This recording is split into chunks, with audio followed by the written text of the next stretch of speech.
직장에서 일 못하는 사람보다 기죽은 사람이 먼저 잘린다는 말 들어보셨나요? 이게 처음 들으면 좀 이상하게 들리죠. 보통은 실력이 제일 중요하다고 생각하니까요. 왜 자신감 없는 태도가 무능함보다 더 치명적인지, 그 이면에 숨겨진 직장의 어떤 권력 구조, 그리고 아주 현실적인 비용 계산법을 좀 같이 분석해 보려고 합니다. 네, 오늘 분석은 그 자료에 나온 권력 설계 이론이라는 관점을 따라가 볼 텐데요. 이게 그냥 뭐 싹싹하게 잘해라 이런 뜬구름 잡는 조언하고는 차원이 좀 다릅니다. 관리자 입장에서 직원을 볼 때 교육 비용하고 감정 비용이라는 이 두 개의 청구서를 놓고 저울질한다는 아주 구체적인 틀을 보여주거든요. 이걸 통해서 왜 어떤 사람은 투자의 대상이 되고 또 다른 사람은 제거의 대상이 되는지 그 구조적인 이유를 명확하게 이해하는 게 오늘의 목표입니다. 그럼 먼저 그 첫 번째 청구서, 교육 비용부터 한번 볼까요? 자료를 보면 당당하지만 일은 못하는 사람을 예로 들더라고요. 이 사람은 그래도 싹싹하니까 가르치면 늘겠지 이런 평가를 받으면서 투자 대상이 된다고요? 네, 여기서 아주 흥미로운 관점이 나오는데요. 조직 입장에서 보면 직원의 실력 부족은 사실 그렇게까지 큰 문제가 아니라는 겁니다. 왜냐하면 그 비용이 교육 비용이라는 예측 가능한 범주 안에 있기 때문이죠. 뭐 신입교육 프로그램이라던가 멘토링 제도, 업무 조정 같은 걸로 충분히 보완할 수 있잖아요. 시스템으로 커버가 가능하다는 거군요. 관리자한테는 이게 시간과 노력을 들이면 해결되는 문제, 그러니까 관리 가능한 비용으로 인식이 되는 거예요. 그런데 반대 경우는 상황이 완전히 다르다고요. 우물쭈물하면서 일도 못하는 사람, 이 유형에 대해서는 자료가 진짜 가차없는 표현을 쓰더라고요. 제거 대상이라고. 바로 거기서 두 번째 청구서, 감정 비용이 추가로 나오기 때문입니다. 관리자 입장에서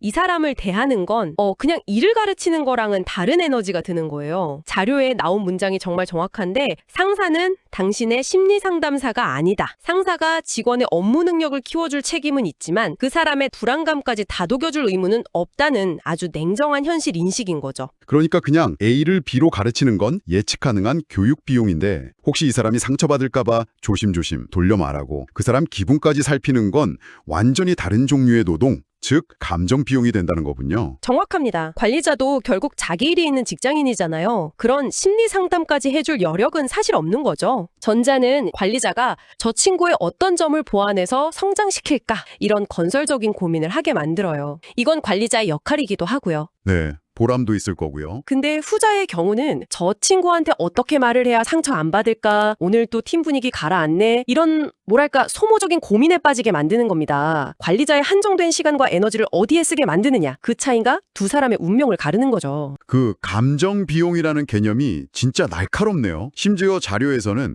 이 비용을 유발하는 태도를 오염물질이라는 아주 강력한 단어로 비유하더라고요. 주눅든 태도, 눈치 보는 시선, 불안한 호흡 이런 것들이 바이러스처럼 번져서 팀 전체의 사기를 갉아먹는다고요. 바로 그 지점이 정말 중요합니다. 문제의 범위가 더 이상 대인한테만 머무는 게 아니라 조직 전체로 확산된다는 거거든요. 자료에서 패배감을 풍기는 사람을 반드시 도려내야 한다. 이렇게까지 주장하는 이유가 바로 이 전염성 때문이에요.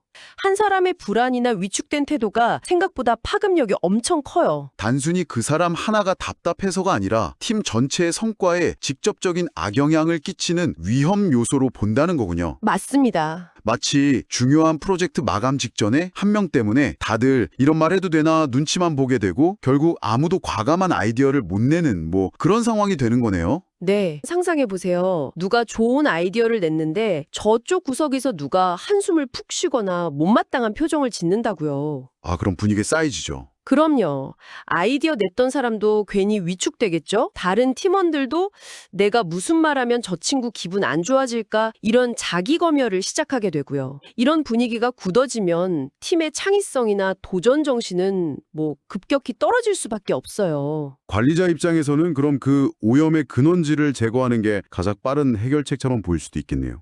이 오염물질이라는 비유까지 들으니까 특히 이제 막 일을 시작한 주니어 입장에서는 정말 숨이 턱 막힐 것 같아요. 아니 실력도 없는데 주눅까지 들지 말라니 도대체 어쩌라는 건가? 이런 생각이 들만도 한데요. 그렇죠. 막막하죠? 다행히 이 자료가 여기서 끝나진 않고 이 상황을 타개할 아주 구체적인 무기를 하나 제시하더라고요. 그 무기가 바로 기세입니다. 자료의 논리를 보면 실력이 부족한 사람이 회사에 제공할 수 있는 유일한 가치는 미래에 대한 가능성뿐이거든요. 그리고 그 가능성은 지금은 부족하지만 가르쳐 주시면 정말 빨리 배우고 곧 잘하게 될 겁니다라는 태도, 즉 기세를 통해서만 증명될 수 있다는 거죠. 관리자가 교육 비용이라는 돈을 기꺼이 투자하게 만드는 유일한 담보물인 셈이에요. 결국 기세라는 건 저는 지금 투자할 가치가 있는 성장주입니다 라고 온몸으로 보여주는 거군요. 맞습니다. 만약 이것마저 없다면 관리자 입장에서는 진짜 가르쳐야 할 이유 자체를 못 찾는 상황이 되겠네요. 정확히 그 지점을 자료가 아주 무서운 표현으로 짚어내죠. 어떤 표현이죠? 현재도 쓸모없고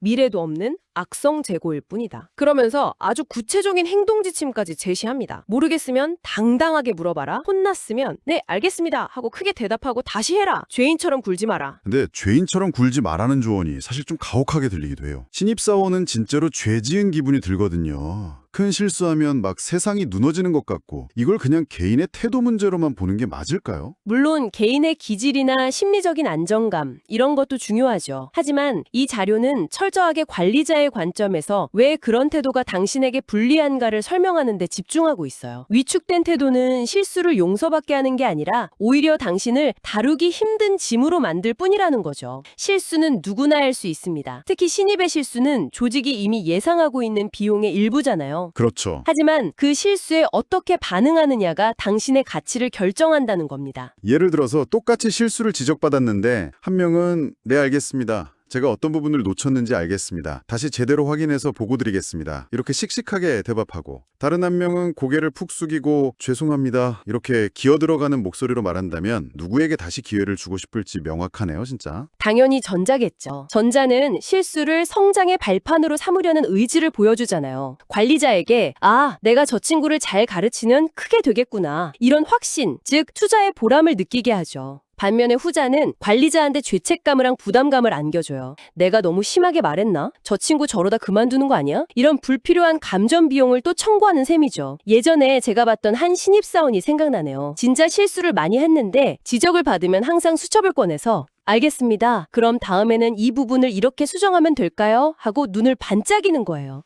옆에서 보면 저 친구 참 힘들겠다 싶으면서도 동시에 결국엔 뭐라도 해내겠구나 하는 믿음이 생기더라고요. 그게 바로 기세가 주는 힘이죠. 결국 핵심은 통제 가능성인 것 같아요. 내가 지금 당장 바꿀 수 있는 것에 집중하라는 메시지 같네요. 맞습니다. 자료의 마지막 부분도 바로 그 점을 강조하고 있고요. 실력은 계단식으로 늘지만 태도는 마음먹기에 따라 즉시 바꿀 수 있다. 그렇습니다. 실력을 쌓는 데는 시간이 걸리죠. 그건 누구도 단기간에 해결할 수 없는 문제거든요. 하지만 긍정적이고 적극적인 태도를 보이는 건 오늘 당장 시작할 수 있습니다. 이것이 바로 아직 실력이 부족한 사람이 조직 안에서 자기 가치를 증명하고 교육 비용이라는 투자를 이끌어낼 수 있는 가장 현실적이고 강력한 방법이라고 이 자료는 주장하는 겁니다. 오늘 저희가 분석한 자료를 한번 정리해보면요. 이 자료가 묘사하는 냉정한 직장의 논리 속에서 보이지 않는 감정 비용이라는 게 있잖아요. 그게 무능함이 유발하는 눈에 보이는 교육 비용을 압도한다는 겁니다. 그래서 당신의 실력이 아직 부족할수록 잠재력을 보여주는 유일한 신호인 기세야말로 가장 중요한 자산이다. 이 점을 아주 강하게 강조하고 있네요. 그 근본적인 이유는